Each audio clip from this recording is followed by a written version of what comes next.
السلام علیکم ورحمۃ اللہ وبرکاتہ۔ آپ کے مسائل کا حل اس پروگرام کے ساتھ آپ کا میزبان آشکار داور حاضر ہے، اور آپ کے پوچھے گئے سوالوں کا شرعی جواب دینے کے لیے میرے ساتھ موجود ہیں شیخ الحدیث فقیہ العصر حضرت علامہ مفتی ابوبکر صدیق شاذلی صاحب۔ ناظرین کرام، فی زمانہ معاشی یا معاشرتی ترقی کے لیے آج کا انسان ہر وہ کام کر رہا ہے جو شریعت میں منع ہے۔ جی ہاں، اسی جدت کے نام پہ کثیر جمع غفیر درہائے غیر کو ہجرت کر رہا ہے، اور ایک معمول بن چکا ہے۔ احادیث مبارک میں بہت ساری جگہوں پر تفصیلاً بیان کیا گیا ہے کہ کن مواقعوں پر مسلمان ہجرت کر سکتا ہے اور کن مواقعوں پر ہجرت ممنوع ہے۔ عمومی طور پہ جو لوگ ہجرت کرتے ہیں وہ یا تو حصول علم کے لیے کرتے ہیں، حصول روزگار کے لیے کرتے ہیں، حصول علاج کے لیے کرتے ہیں، حصول پناہ کے لیے کرتے ہیں، یا کسی ایسے مقصد کی حاصل کرتے ہیں جو بہت عظیم مقصد ہوتا ہے کہ کی تبلیغ یعنی دین کی تبلیغ کے لیے۔ بہرحال سب کا ایک ایم ہوتا ہے، ایک مقصد ہوتا ہے، اور مقصد پورے ہونے کے بعد ان کو یقیناً اپنے مادر وطن کو واپس آ جانا چاہیے، ورنہ ہوتا یہ ہے کہ ایک عجیب قسم کے ان کو مسائل کا سامنا ہوتا ہے۔ کہیں اولاد کے مسائل سامنے آتے ہیں، کہیں ازواج کے مسائل سامنے آتے ہیں، یعنی گھریلو مسائل کا ایک ایسا انبار ان کے سروں پر آتا ہے کہ ان کو پھر سوچنے کے لیے کوئی راہ نہیں ملتی، کوئی بھاگنے کے لیے راہ نہیں ملتی، کیونکہ ان کے پاس اس کا کوئی حل ہی نہیں ہے۔ اسی حوالے سے آج گفتگو کریں گے، اور آج کی گفتگو کا ہم موضوع بھی یہی رکھتے ہیں کہ شریعت میں ہجرت کی اجازت کب ہے، اور جو لوگ ہجرت کر جاتے ہیں ہمارے مسلمان بہن بھائی درہائے غیر کو، ان کے مسائل کیا ہیں۔ جی ناظرین، یہ موضوع ہم نے اس لیے رکھا ہے، جیسے آپ کے علم میں ہے کہ میرے ساتھی علامہ جناب مفتی ابوبکر صدیق شاذلی صاحب ایک طویل تبلیغی دورہ کر کے آئے ہیں مغربی ممالک کا، خصوصاً امریکہ کا، اور وہاں پہ انہوں نے اپنی آنکھوں سے کیا دیکھا ہے، اپنے کانوں سے کیا سنا ہے، ان کے کیا مشاہدات ہیں، اس حوالے سے کہ لوگ ہجرت کر جاتے ہیں ان کے کیا مسائل ہیں، گفتگو کریں گے مفتی ابوبکر صدیق شاذلی صاحب سے۔ آپ بھی اس پروگرام میں شریک ہو سکتے ہیں، ان دیگر ٹیلی فون نمبرز پر ہم سے رابطہ کریں جو آپ کے گھروں پر، آپ کے ٹی وی اسکرینز پر ہم ڈسپلے کر رہے ہیں۔ موضوع کے حوالے سے یا کسی بھی حوالے سے کوئی بھی مسئلہ آپ کے ذہن میں ہے، آپ یقیناً اس پروگرام میں شامل ہو سکتے ہیں، کیونکہ یہ آپ کا پروگرام ہے اور اس کا نام ہی یہ ہے کہ آپ کے مسائل کا حل۔ بہت شکریہ۔ گفتگو آغاز کریں گے مفتی صاحب سے۔ مفتی صاحب السلام علیکم ورحمۃ اللہ۔ وعلیکم السلام ورحمۃ اللہ وبرکاتہ۔ مفتی صاحب، طویل تبلیغی دورہ ماشاءاللہ، الحمدللہ، اور الحمدللہ ایک کامیاب تبلیغی دورہ کر کے آپ کی واپسی ہوئی ہے، اور اسی والے سے ہم نے آج یہ موضوع بھی رکھ لیا کہ آپ کے مشاہدات پر ہم گفتگو کریں کہ ہمارے جو مسلمان بہن بھائی ہیں ہجرت کر جاتے ہیں یا کر گئے ہیں، تو ایک تو سوال یہ ہے کہ شریعت میں ہجرت کن مواقعوں پہ اجازت دی گئی ہے، اور پھر جو ہجرت کر گئے ہیں اور مستقلاً مسکن بنا لیا انہوں نے درہائے غیر کو، ان کے وہاں پر عمومی مسائل آپ کے سامنے کیا ہے؟ اعوذ باللہ من الشیطان الرجیم، بسم اللہ الرحمن الرحیم، الحمد للہ رب العالمین والصلاة والسلام علی سید الانبیاء والمرسلین وعلی آلہ واصحابہ واہل بیتہ وذریاتہ اجمعین والعاقبۃ للمتقین۔ دیکھیں، کسی مسلمان کا ایک علاقے سے دوسرے علاقے کی طرف ہجرت کر جانا، یا دارالاسلام سے دارالکفر کی طرف ہجرت کر جانا، یہ حالات و واقعات زمانے کے اعتبار سے اس کے احکام مختلف ہیں، اسباب کے اعتبار سے اس کا احکام مختلف ہیں۔ مثلا کوئی شخص ایسا ہے کہ جس کے ساتھ ظلم کیا جا رہا ہے، ظلماً اس کو قید کیا جاتا ہے، اس کی جائیداد کو ضبط کیا جاتا ہے، اور اس سے اس کے چھٹکارے کی یہی صورت ہے کہ وہ وطن چھوڑ کر دوسرے دارالکفر میں چلا جائے تاکہ جہاں پہ اپنی جان مال کو یہ بچا سکے۔ تو ایسی صورت میں شریعت مطہرہ اس کو اجازت دیتی ہے کہ وہ اپنے جان مال کی حفاظت کے لیے جا سکتا ہے، لیکن اس کے اوپر یہ لازم ہے کہ وہاں کی بود و باش اختیار نہ کرے، بلکہ احکام شریعہ کا پابند رہے، اور وہاں کے منکرات و فاحش ہیں ان سے بچنے کی کوشش کرے۔ پھر دوسرا شخص وہ ہے کہ جس کو اپنے ملک میں رزق حلال میسر نہیں، نان جمی کا محتاج ہے، کھانے پینے کے لالے پڑ گئے ہیں، اور کوئی ایسا ذریعہ روزگار اسے مل نہیں رہا جسے اپنا سکے، اور اس کو یہاں کے بجائے دارالکفر میں یہ ذریعہ مل گیا ہے تو وہ شخص اگر اس کام کے لیے جاتا ہے تو شریعت مطہرہ اسے منع نہیں کرتی. ٹھیک. اور اللہ تبارک و تعالیٰ نے قرآن مجید فرقان حمید میں رزق کی تلاش میں نکلنے کے لیے فرمایا اور فرمایا کہ وَجَعَلَ لَكُمُ الْأَرْضَ ذَلُولًا فَامْشُوا فِي مَنَاكِبِهَا، اس نے زمین کو تمہارے لیے پھیلا دیا، تم اس کے تمام کونوں میں جاؤ تو جا کر اپنا رزق تلاش کرو. تو یہ کیا جا سکتا ہے، لیکن اسی شرط کے ساتھ کہ وہاں پر رہ کر وہ احکام شریعہ کا پابند رہے گا، دین کا پابند رہے گا اور وہاں کے خواہشات و منکرات سے بچنے کی کوشش کرے گا. صحیح. پھر ایک وہ شخص ہے کہ جس کو نہ تو جان مال کا خطرہ ہے، نہ وہ نان جمی کا محتاج ہے، لیکن وہ چاہتا ہے کہ اپنے اسٹیٹس کو بلند کر لے اور کچھ یہاں پہ کم کما رہا وہاں پہ زیادہ کما لے. تو ایسا شخص کا جانا جو ہے مکروہ ہے. اور ایک وہ شخص ہے کہ نہ نان جمی کا محتاج ہے، نہ جان مال کا خطرہ، نہ کوئی دیگر پرابلم ہے، صرف لوگوں کے سامنے معزز بننے کے لیے، لوگوں کے سامنے اپنا اسٹیٹس زیادہ ہائی کرنے کے لیے وہاں کا عبود و باش اختیار کرتا ہے، وہاں کا طرز زندگی اختیار کرتا ہے. تو یہ بلا شبہ حرام ہے. صحیح. کہ صرف خالصتاً دنیا کے لیے کام کر رہا ہے اور جس کی ضرورت بھی نہیں ہے.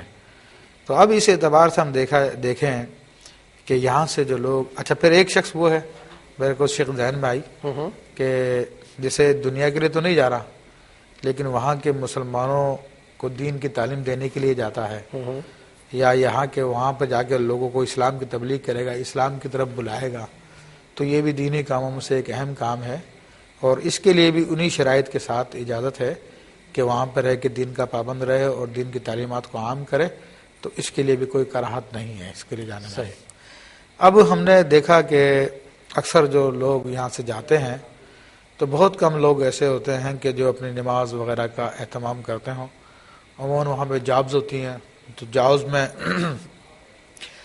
پورے دن کی جو ہے نمازیں قضا کر دیتے ہیں اور بہت زیادہ دیندار ہوئے تو گھر پہ آگے جو ہے اپنے 5 وقت کی نمازیں پھر قضا کرتے ہیں. اور جو نہیں ہے جن کو اتنا شوق تو ان کو کوئی پرواہ ہی نہیں ہے. لیکن اس کا مطلب یہ نہیں کہ سب لوگ ایسا کرتے ہیں، بعض لوگ ایسا کرتے ہیں، لیکن بعض لوگ الحمدللہ بہت اچھے مسلمان ہیں اور وہ اپنے نمازوں کے اوقات میں بھی اپنی نمازوں کو جاب کے دوران بھی ادا کرتے ہیں. اور بلکہ وہاں پہ باقاعدہ جو لوگ پردہ کرنا چاہیں تو ان کو پردے کی بھی کوئی ممانعت نہیں ہے. تو بچے ایسے ہوتے ہیں جو باقاعدہ بچیاں ایسی ہوتی ہیں جو اپنے تعلیمی اداروں میں جاتی ہیں پردے کے ساتھ جاتی ہیں. تو یہ تو ایک عمومی مسئلہ جو میں نے ذکر کیا نماز وغیرہ کا، شرعی احکام کا، کیونکہ ظاہر سی بات ہے ایک پاکستان کا جو ماحول ہے یا دارالاسلام کا ایک ماحول ہے اس میں باقاعدہ جب اسلامی موسم آتے ہیں تو باقاعدہ ہر طرف اس کا رنگ چھایا ہوتا ہے. بالکل صحیح. رمضان المبارک آیا تو ہر طرف اس کا شہرہ ہے. کیا بات. عید آئی تو ہر ایک کو معلوم ہے کہ عید ہے، لیکن وہاں پر یہ ایام ایسے گزر جاتے ہیں کہ لوگوں کو محسوس بھی نہیں ہوتا. صحیح. سوائے یہ کہ جس کو اللہ نے توفیق دی ہے، دین سے محبت رکھتا ہے، تو وہ اپنا ایک ماحول کریٹ کر کے اس میں ٹائم گزارتا ہے. ٹھیک. اچھا اب ایک سوال ذہن میں یہ آیا کہ مجھے یاد پڑ رہا ہے کہ اگر کہیں وبا پھیلی ہو کسی شہر میں تو ہجرت کی ممانعت ہے اس حوالے سے.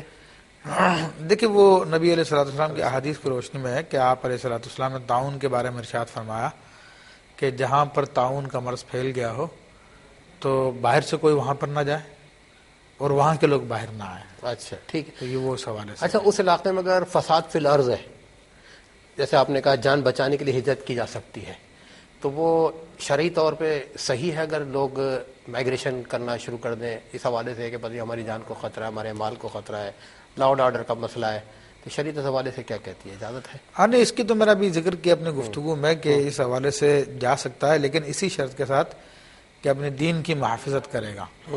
لیکن اگر اس کو یہ خطرہ ہے کہ وہاں پہ جا کے اپنا دین کھو دے گا اور شریعت کی تعلیمات پہ عمل نہیں کر پائے گا تو پھر اس کو چاہیے کہ اپنے دنیا کا نقصان برداشت کر لے، دین کا نقصان برداشت نہ کرے.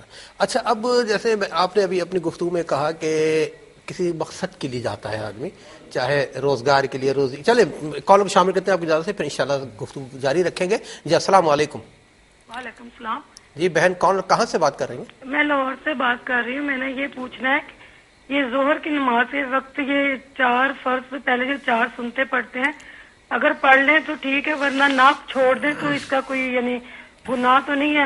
دوسرا یہ سوال ہے کہ میت پڑی ہو تو ساتھ میں جو بیٹھی ہوتی ہیں عورتیں، یہ سٹول پہ بیٹھی ہوتی ہیں، اگر وہ سٹول خرید کے دے دے